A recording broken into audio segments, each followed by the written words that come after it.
Hi, welcome to my YouTube channel. ഇന്ന് നമുക്ക് ചക്കക്കുരുവും മുരിങ്ങയ്ക്കയും കൂടെ ഉള്ള ഒരു തോരൻ ഉണ്ടാക്കാമേ. ഇപ്പോൾ ചക്കയുടെ സീസണാണല്ലോ, അതുകൊണ്ട് ചക്കക്കുരു എല്ലാ വീടുകളിലും ഇപ്പോൾ കാണും. അപ്പോൾ ആദ്യം തന്നെ ചക്കക്കുരു നല്ല വൃത്തിയാക്കിയിട്ട് ഒരു അര ഗ്ലാസ് വെള്ളം ഒഴിച്ച് നന്നായിട്ട് വേവിക്കാൻ വെക്കുക. ഒരു അര വേഗമാകുമ്പോൾ തന്നെ മുരിങ്ങയ്ക്ക വൃത്തിയാക്കി വെച്ചിരുന്ന് പുളർന്ന് അതിലോട്ട് ഇട്ട് കൊടുക്കുക. ഉപ്പിടരുത്, ഉപ്പ് നമുക്ക് പിന്നീട് ഇടാം. ഒരു മിക്സിയുടെ ജാറിൽ നമ്മൾ കുറച്ച് തേങ്ങയും ഒരു 4 പച്ചമുളക്, ഈ പച്ചമുളകിൻ്റെ എരി മാത്രമേ ഞാൻ ചേർക്കുന്നുള്ളൂ, ഞാൻ ചുവന്ന മുളക് ചേർക്കുന്നില്ല.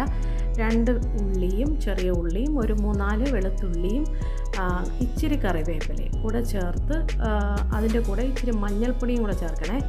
അതും കൂടെ ചേർത്ത് നമ്മൾ ഒരു തോരൻ പരുവത്തിനുണ്ടല്ലോ, അധികം അരഞ്ഞു പോകാതെ നമ്മൾ തോരനൊക്കെ അമ്മിയിലൊക്കെ വെച്ച് ഒരു ചാച്ചെടുക്കൂലേ, അതുപോലെ തോരൻ പരുവത്തിന് ഒന്ന് ക്രഷ് ചെയ്തെടുക്കുക.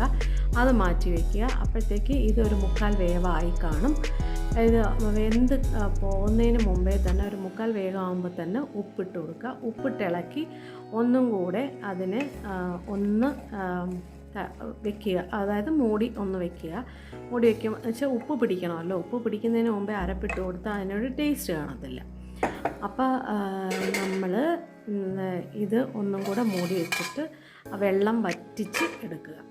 അതിനുശേഷം വേറൊരു പാൻ അടുപ്പത്ത് വെച്ച് അതിലേക്ക് നല്ല വെളിച്ചെണ്ണ ഒഴിച്ച് ഇച്ചിരി കൂടുതൽ വെളിച്ചെണ്ണ ഒഴിക്കണേ. എന്നിട്ട് നല്ല ചൂടാകണം. ചൂടായില്ലെങ്കിൽ കടുക് ഇടുമ്പോഴത്തേക്ക് അതിൻ്റെ ഒരു ടേസ്റ്റ് വരത്തില്ല. ഈ കടുക് നമ്മൾ നല്ല പൊട്ടി മൂക്കുമ്പോഴാണ് ഈ കറിയൊക്കെ ഒരു ടേസ്റ്റ് വരുന്നത്. അപ്പോൾ എന്നിട്ട് അതിലേക്ക് ഒരു 3-4 മുളക് മുറിച്ചതും ഇച്ചിരി കറിവേപ്പിലയും കൂടി ഇട്ട് ഇളക്കി കരിഞ്ഞു പോകാതെ നോക്കണം, തീ സിമ്മിലാക്കിക്കൊള്ളണം.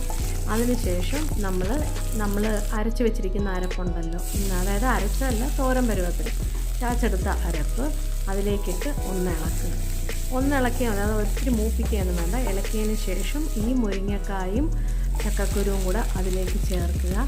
അതിലേക്ക് ചേർത്ത് നല്ലോണം ഇളക്കി തട്ടിപ്പൊത്തി മൂടി വെച്ച് ഒരു 5 മിനിറ്റ് വേവിക്കുക. സിമ്മിലാണ് ഇടാനുള്ളത്, കാരണം എന്നിട്ട് ഉപ്പെല്ലാം നോക്കണം. സിമ്മിലിട്ടില്ലെങ്കിൽ കരിഞ്ഞു പോകും. ഉപ്പെല്ലാം നോക്കി അത് മൂടി തുറന്ന് നോക്കുമ്പോൾ നല്ല മണവും രുചിയും ഗുണവും ഉള്ള ചക്കക്കുരു മുരിങ്ങയ്ക്ക തോരൻ നമുക്ക് തയ്യാറായി കാണും.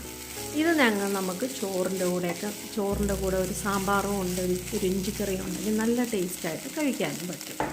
അങ്ങനെ നമ്മുടെ ചക്കക്കുരു മുരിങ്ങയ്ക്ക തോരൻ റെഡിയായി. എല്ലാവരും ഈ സീസണിൽ ഇതൊന്ന് ചെയ്ത് നോക്കണം. വളരെ ടേസ്റ്റി ആയിട്ടും ഗുണമുള്ളതുമാണ് ഈ ചക്കക്കുരു മുരിങ്ങയ്ക്ക തോരൻ.